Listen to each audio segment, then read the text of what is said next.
안녕하세요. 먹어라고입니다. 오늘은 82살이신 한 박사님의 이야기를 소개하려고 합니다. 박사님은 26년간 매일 같은 식단으로 아침을 드시며 건강을 유지하고 계십니다. 박사님이 드시는 아침 식단과 철학을 직접 들어보겠습니다.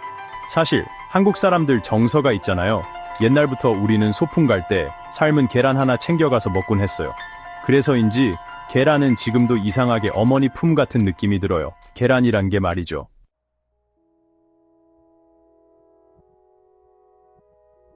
제가 올해 82살인데 덕분에 지금까지 큰 건강 문제 없이 살아왔어요.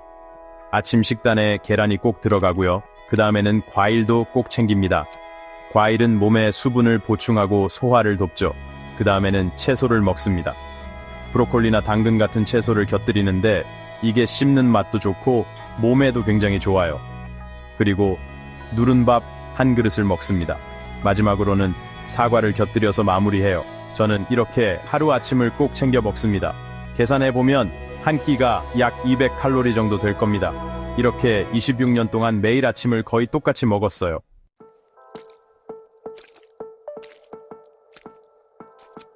이렇게 먹다 보니까 주변에서 이런 식단을 보고 따라하는 분들도 계시더라고요. 그런데 요즘 사람들이 자주 범하는 실수가 있습니다. 첫째, 눈이 나빠지고 자세가 나빠지며 소화가 안 되는 음식을 먹는 겁니다. 맛도 없고 자기 몸을 학대하는 수준이죠. 이런 음식은 반드시 피해야 합니다.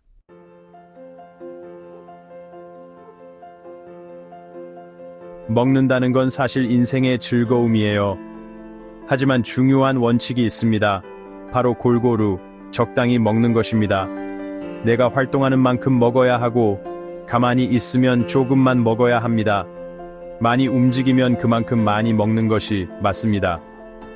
특히 아침에 대해 제가 강조하고 싶은 점은 우리나라 사람들이 아침을 잘못된 방식으로 챙긴다는 것입니다.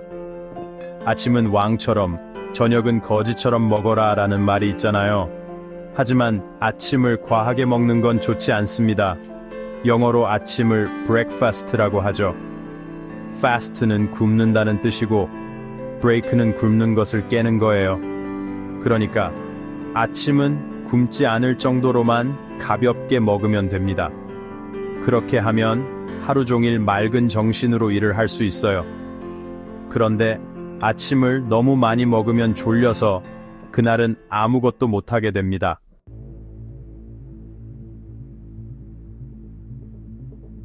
박사님은 매일 같은 시간에 일어나 운동과 식사 등 규칙적인 생활을 이어오고 계시며 건강을 유지하는 데 있어 식사와 생활 습관에 대한 철학을 강조하십니다.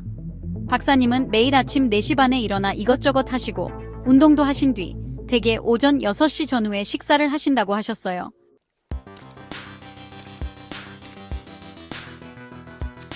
아침 식사를 구성할 때 가장 중요하게 생각한 영양소는 바로 계란입니다. 계란에는 단백질부터 비타민까지 모든 것이 골고루 들어있어요. 칼로리도 적당하고 가벼운 식사로 좋습니다. 계란은 제가 아침 식단에서 꼭 챙기는 음식입니다. 이어 박사님은 채소도 꼭 드신다고 하셨습니다. 채소도 함께 먹으면 좋은데 굳이 종류를 가릴 필요는 없어요. 집에 있는 채소를 그냥 적당히 먹으면 됩니다. 그리고 바빠서 아침을 못 먹는 경우가 있다면 샐러드 같은 걸 사서 간단히 먹어도 괜찮습니다. 중요한 건 균형이에요.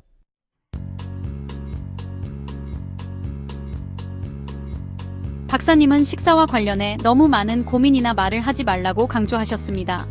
음식에 대해서는 그냥 감사한 마음으로 골고루 먹으면 됩니다. 이 음식은 유기농이다, 아니다, 이론적으로 이게 좋다, 저게 좋다 같은 말들은 모두 농담 같은 얘기일 뿐이에요. 저는 많은 환자를 만나봤지만 음식에 대해 지나치게 따지고 집착하는 사람들은 오히려 건강에 문제가 있더라고요. 반면 그런 걸 신경 쓰지 않고 골고루 적당히 먹는 사람들은 지금까지도 잘 살고 있습니다.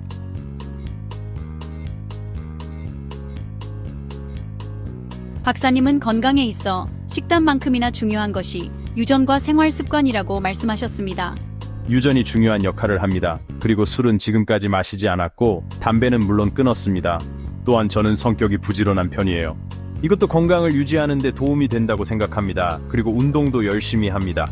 이런 것들이 제가 지금까지 건강을 유지할 수 있었던 이유입니다.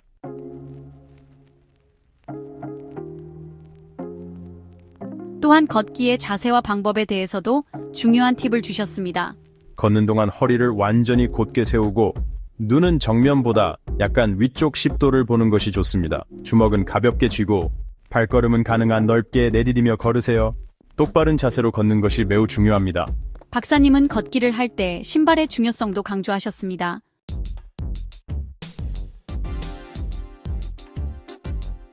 박사님은 운동을 크게 두 가지로 나누어 설명해 주셨습니다. 운동에는 두 가지가 있습니다. 첫 번째는 심장과 폐를 좋게 하는 유산소 운동이고 두 번째는 근육을 만드는 무산소 운동입니다. 근육 운동은 역기나 아령 같은 운동으로 하루 30분 정도면 충분합니다. 이런 운동을 꾸준히 하면 근육이 단단하게 유지됩니다. 심장을 위한 운동은 걷기나 뛰기 같은 유산소 운동입니다. 이런 운동을 하면 기분이 좋아지고 마음이 즐거워지는 걸 느낄 수 있습니다. 박사님은 특히 나이가 들수록 근력 운동이 중요하다고 강조하셨습니다.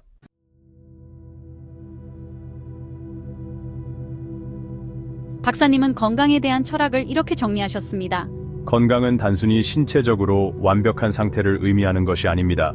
신체적, 정신적, 사회적으로 완전한 상태를 건강이라고 정의하지만 그런 완벽한 상태를 목표로 하기보다는 그럭저럭 괜찮은 상태를 지향하는 것이 현실적입니다. 삶도 마찬가지입니다. 하루하루를 그럭저럭 잘 살아가고 몸도 이 정도면 괜찮다고 생각하며 만족하는 것이 중요합니다. 그런 생활이야말로 우리가 지향해야 할 삶의 모습입니다.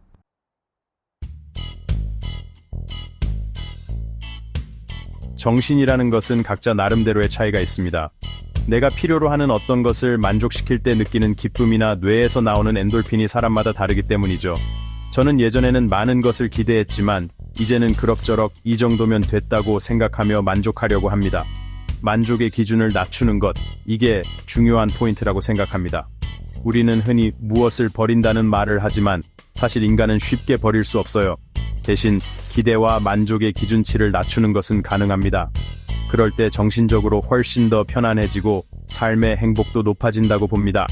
제가 삶의 만족을 위해 기준을 낮추면서 정신적으로 많은 도움을 받았어요. 이는 단순히 생각의 변화만이 아니라 구체적인 활동과 연결되어 있죠. 또 한 가지 빼놓을 수 없는 것은 독서와 신문 읽기입니다. 저는 매일 신문을 꼼꼼히 읽는데 이를 통해 사회가 어떻게 돌아가는지 또 우리가 어떤 방향으로 나아가야 하는지를 이해할 수 있습니다.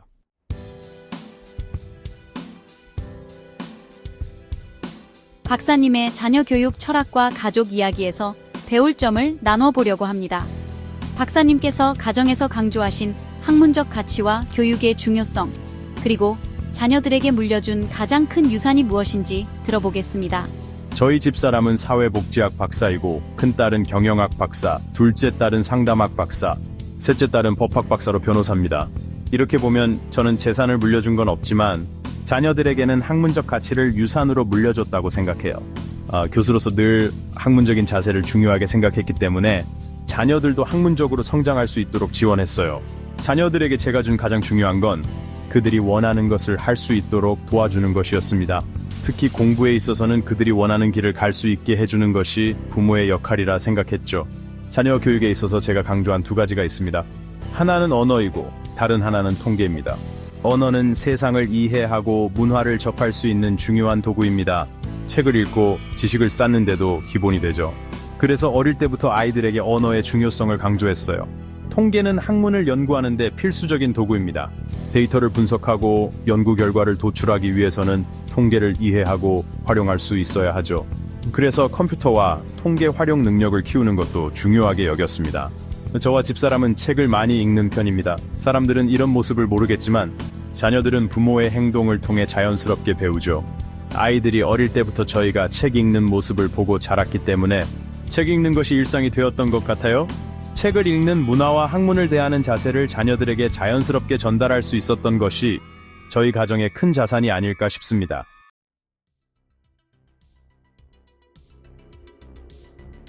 오늘 영상이 여러분의 건강과 행복에 도움이 되기를 바랍니다. 시청해주셔서 감사합니다. 다음번에도 유익한 정보로 찾아올게요. 구독과 좋아요 부탁드립니다. 감사합니다.